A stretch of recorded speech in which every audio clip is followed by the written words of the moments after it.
Kau tidak boleh sujud menyembah kepada apapun juga kecuali kepada Tuhan. Please jangan doa kepada orang mati. Kenapa? Kalau mereka bisa melindungimu, mereka tidak akan mati. Karena mereka pasti akan memilih hidup bersama denganmu, apalagi kalau itu adalah seorang yang Anda kasihi. Setelah orang mati, berarti dia tidak berkuasa atas dirinya sendiri, maut mengalahkannya. Hanya ada satu yang mati bangkit, yang itu bisa menolongmu. Namanya mempan dalam doa. Di bumi, sorga sampai neraka pun tunduk padanya. Jesus. Doa itu kepada Yesus. Jangan berdoa untuk orang mati. Karena orang mati sudah di tangan Tuhan. Jangan campurin nanti Tuhan jadi tambah cemburu. Tambah gak baik tuh nasibnya. Orang yang mati tersebut. Orang sudah meninggal dunia di tangan Tuhan. Karena dia kembali kepada penciptanya. Bahkan anak pun kalau mati tidak kembali ke papa mamanya. Kembali kepada penciptanya yang menitipkan ke papa mamanya. Semoga jangan anak kita dulu yang mendahului kita. Kalau papa mama kita yang meninggal dulu. Mereka langsung pergi kepada Tuhan. Tidak dikembalikan ke anaknya. Karena mereka sudah dari Tuhan dulu sebelum mereka punya anak. Kalau kita mau selamatkan orang itu now. Kalau kita mau doakan orang itu sekarang. Bukan nanti ketika mereka meninggal dunia.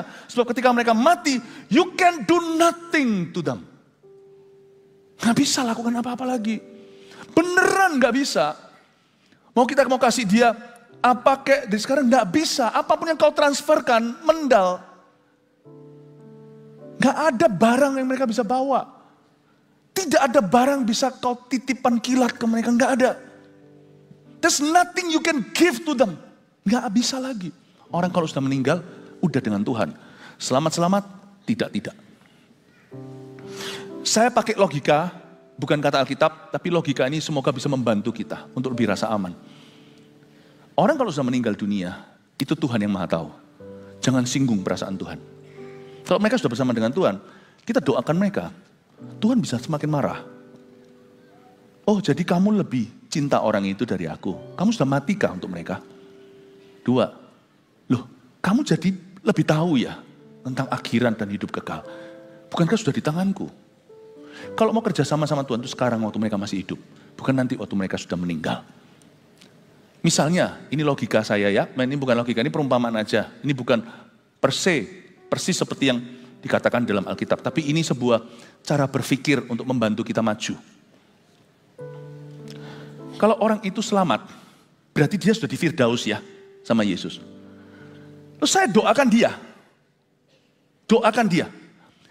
Saya doakan dia, bisa nambah apa? Kalau dia sudah selamat, dia disebut di Alkitab, rohnya sudah sempurna. Kita ini masih bangun manusia roh kita. Kira-kira siapa yang perlu doakan siapa? Can you pray for them? Mereka sudah sama Yesus nih, sudah selamat. Mereka sudah benar-benar menjadi orang-orang kudus di sorga. Kita ini masih orang-orang kudus di dunia. Kita ini masih grade B, dia itu grade A. Bahkan secara fisiknya pun tubuhnya nanti kemuliaan.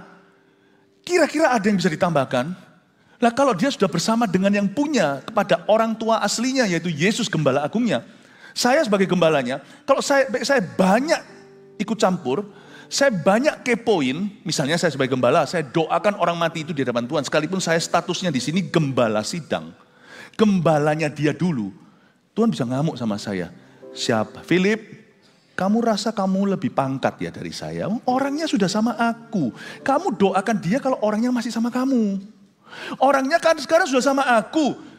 Perlu didoakan entah. Khawatirkah? Dia kurang makan, kurang roti, padahal Tuhan, kalau sudah sama Tuhan itu bukan lagi arti rohani, arti sesungguhnya yang menyediakan hidangan bagi mereka di hadapan para lawan mereka. Saya bisa disindir sama Tuhan. Lu kira lu siapa doakan dia? Tapi mereka juga gak bisa doakan kita, karena mereka bukan imam besar agung. Ibrani katakan hanya satu yang masih mendoakan kita dari sorga, yaitu Yesus. Bukan orang-orang kudus. Orang-orang kudus hanya bisa teriak di mezbah kata Wahyu. Kapan Tuhan keadilan akan dinyatakan? Kapan kau datang kembali? Tapi mereka tidak bisa mendoakan kita.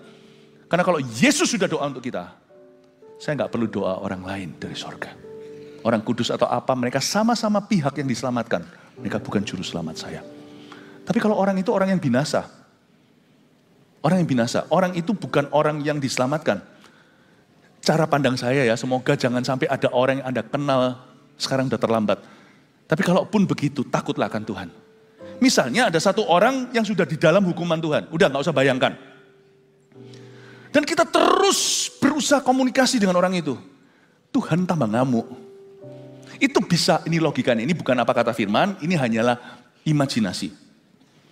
Bisa-bisa tak panggil keluar itu kalau saya jadi Tuhan, panggil keluar dari api. Marahin sekali lagi. Jadi bukankah hanya kamu yang berdosa, kamu sudah sesatkan seluruh keluargamu sampai mereka sampai hari ini terus menyangkal aku untuk berdoa kepada kamu. Malaikat,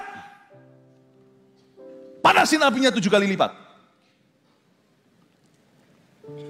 Tambah ngamuk Tuhan. Oh jadi, bukan hanya kamu berdosa, kamu binasa hari ini.